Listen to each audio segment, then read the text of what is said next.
Hello and welcome to this best of three series between Czarix and SiPa. This is game 2 of the finals of Warhammer League 1. So be sure to like and subscribe for more games. Hope you enjoyed the entire league and let's get into it. So today we have Norska against the Beastmen on Haunted Vale. So very strong factions from both sides. Norska currently an absolutely insane faction. And yeah, let's break down some armies. From the side of Norska, we got some Bearmen, a classic Bearmen, Marauders, Berserkers. We have Javelins, triple Javelins, which is very cool. And kind of surprising, honestly, from the side of Norska, because triple Javelin is kind of susceptible because of their low range to stuff like Ungor Raiders, which there are plenty of, but he is also afraid of some sort of mass, which be it chariots, be it the Chimera, which we will see from the side of Beastmen very soon. We also have a Wolfric just with boat, which makes sense, and then we have a caster of Burning Heads, or a Lore of Burning Head caster, and actually double Ice Wolf chariots. Very nice, very nice. So he's very much going in for the slaughter approach, and casting a boat, then doing Shaman Sorcerer over casted Burning Head into the front line, then the Ungor Raiders, and then going through the Ungor Raiders as a killing blow and trying to get into the back line. From the side of SiPa, we have on the Beastmen a, I don't know if this is a Tuskor, this is a Tuskor Chariot, I believe. So Bray Shaman of Wild, Traderkin, classic, just has Traderkin and the passive, as well as the Arcane Conduit. So he's just going to be spamming Traderkin on stuff like Wolfric or the Caster, or some sort of blob if these chariots ever get close to each other.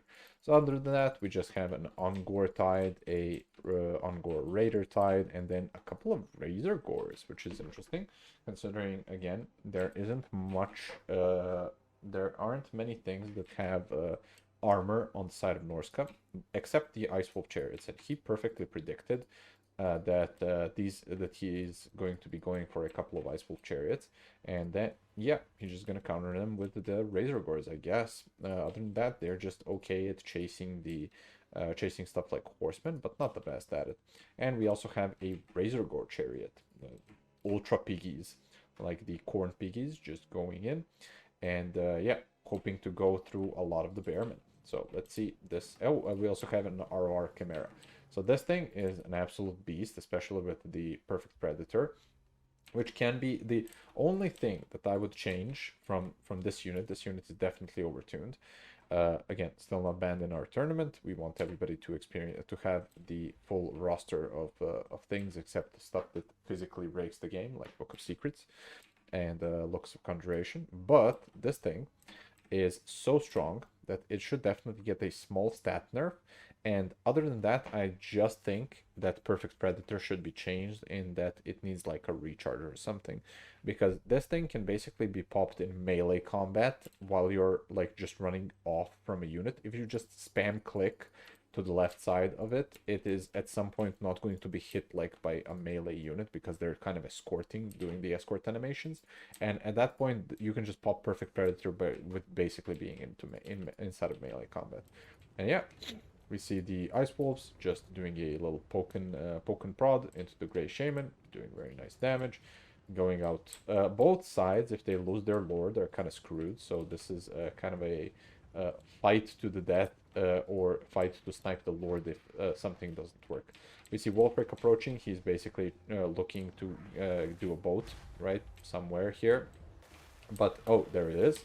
It gets kind of dodged, but not really dodged. He just missed it into the Ungor Raiders. And I feel like doing the boats is better into the front line instead of the back line, because if you break the Ungors, the Berserkers and the Marauders just go through and already delete the opponent's side. And yeah, this is what we're talking about. Javelins trying to contest the Razor Gores, but they're just being shot at from the Ungor Raiders.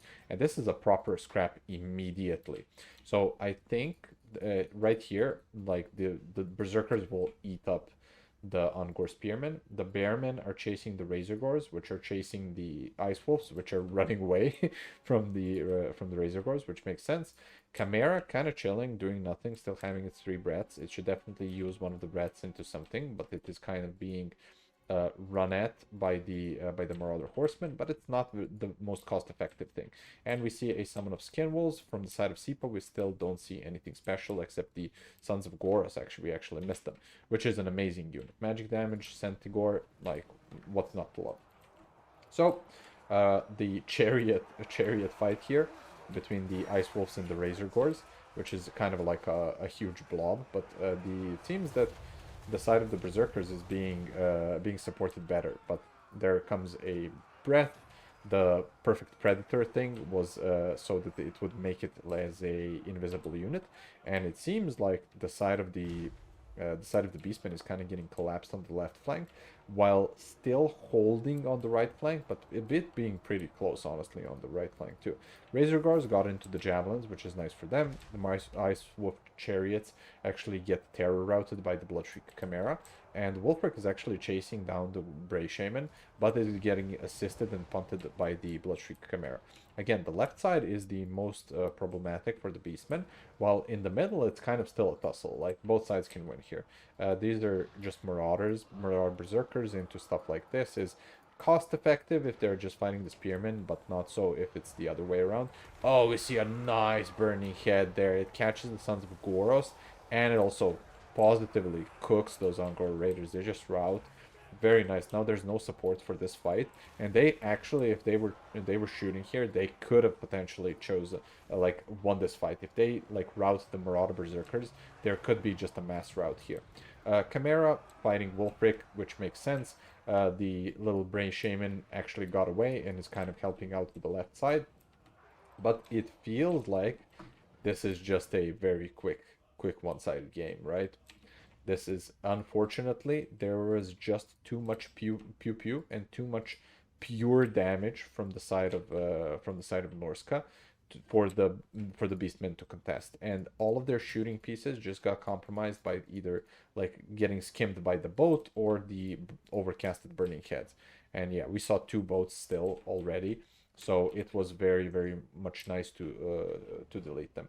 And the points literally don't matter at this point. Somebody is going to get the table wiped, and it seems like it's going to be SiPa very fast, especially if the Bloodshriek Chimera dies to stuff like the Javelins. If they turn around, they're just shooting currently at the Razor Gores, and we see also the Sons of Goros just running away here, right? If they just turn around, they're absolute Terminators. I don't know what is up with them. Like, like looking at their missile strength, right? If you're looking at them, they don't seem like super good, like crazy units going into something that is like that is large. But when they shoot a volley, you fucking feel that volley, man. Like, even if the Bloodshriek Chimera is kind of dodging here, it still lost like 300 HP from just one volley from them. They're just so good. I really like them. They, on paper, they don't seem as good, especially with the short range and everything. But when you actually like feel them and use them in proper combat, you absolutely love the unit. Like, it is such a good unit. And again, there is nothing to stop them. They're just shredding these Centigores here, man. Like, just them alongside the Horsemen. Even though this is an Ice Wolf, which is basically nothing, fighting 2 freaking big units, they're just pew-pewing and getting their value there, which is very nice. Nice Traderkin, hitting both Wolfric and the Horsemen and the Javelins. So SiPa kind of, like in game 1, is kind of scrapping it back with just spamming out Centicores, which makes sense. But the problem here is Norska can contest the mobility of Beastmen, which is one of the few factions that actually can, with just spamming out Norsca Ice Wolves and the Skin Wolves. Man, Skin Wolves are such a good unit into stuff like Beastmen, because unless you got Sons of Goros, you don't have anything to contest the physical resistance of the Skin Wolves, and they are crazy units, plus 30 bonus versus large. Man, Skull Crushers wish they had this type of bonus versus large, man. Like, absolute linebacker of a unit. And again, if the Bray Shaman dies, the Chimera dies, or anything happens to them, basically, this is a cooked game.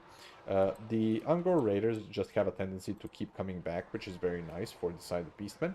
But they are like super high, and yeah, they are super high model count still, so they still have damage to deal even with 2.5k HP. Oh, this is a Traderkin on Wolfric. This might be an actual turnaround from SiPa. Traderkin on Wolfric basically kills him, and then most of the Norscan army is going to rout. Like, these guys are insta-gonna rout. The Norscan Ice Wolves, if they get looked at something, they're gonna rout. But he lives with 100 HP. He didn't overcast the Traderkin. It didn't last enough, and he got low-rolled by the damage. And now the Ice Wolves actually turn it around onto the Grey Bray Shaman. Damn, they get actually killed. And he shatters. He's not coming back, and he just gets killed. While Wolfric rallies at 100 HP from his freaking flanks secured in Rage. Rage literally saving him. And as soon as SiPa sees this, he rage quits, man. I would too if I saw Wolfric at 100 HP at a potential turnaround game, like sacrificing my shaman to try and get it. And man, what a fast and furious game we had here for the second game of the finals. And we actually have a winner of the tournament. So congratulations to Czarix for winning the Warhammer League. Let's look at some value, and then we can safely move on to Warhammer League 2. So Wolfric just chucking out his boats, trying to chase down the shaman. He did his job. He also cast all his boats, so that is very nice from him. 2 burning heads or 3 burning heads in the end. Very, very good, especially the one catching both the Sons of Goros and the Ungor Raiders. Basically some Marauders, Marauder Spearmen. I really like that Norska has a actual Spearman unit that is pretty cheap. Berserkers both basically paying for themselves, and yeah, look at this, like 1100 value on your 55 550 gold javelin is MVP. 700 in this one, 200 in this one. Basically the three of them like paid for themselves, and then they did like 40% extra, right? The chariots didn't overperform, they were just nice. We had another chariot here. Damn, Horseman also doing very, very nice. And then he was just spamming out Norscan Ice Wolves to buffer the mobility, and the Skin Wolves to just help out with the proper engagements. Piggies actually did very nicely. I'm surprised because I wasn't, I didn't see the targets, honestly, for them, and they got kind of like melted by especially the javelins, but they still very much performed. Like, that is very surprising. Again, I am no expert in these factions, but I do play some of them. Chimera not overperforming, and people say it's like overpowered. Basically, in all of the games that the Chimera was taken in this entire tournament, it only won one game. It only won when it was in one game, I believe. And yeah, Bray Shaman, amazing stuff. Just did Traderkin and ran through the units, and yeah, very nice, very nice. So Slangors actually paid for themselves. This was the losing unit basically on SiPa's roster, right? It was just Sons of Goros. They got absolutely melted by that double charge, and then peppered by the Burning Head and the arrows. Everything else did just fine. It was just underperforming comparatively to the side of Norska. Norska just had better solutions in clearing out the main DPS units, which were the Ungors and the Piggies. And yeah, again, great game, great finals. Quick and easy one for the game 2, but action packed still. So see you guys very soon in Warhammer League 2. Hope you enjoyed, and leave any feedback in the comments if you have any. Cheers. Bye.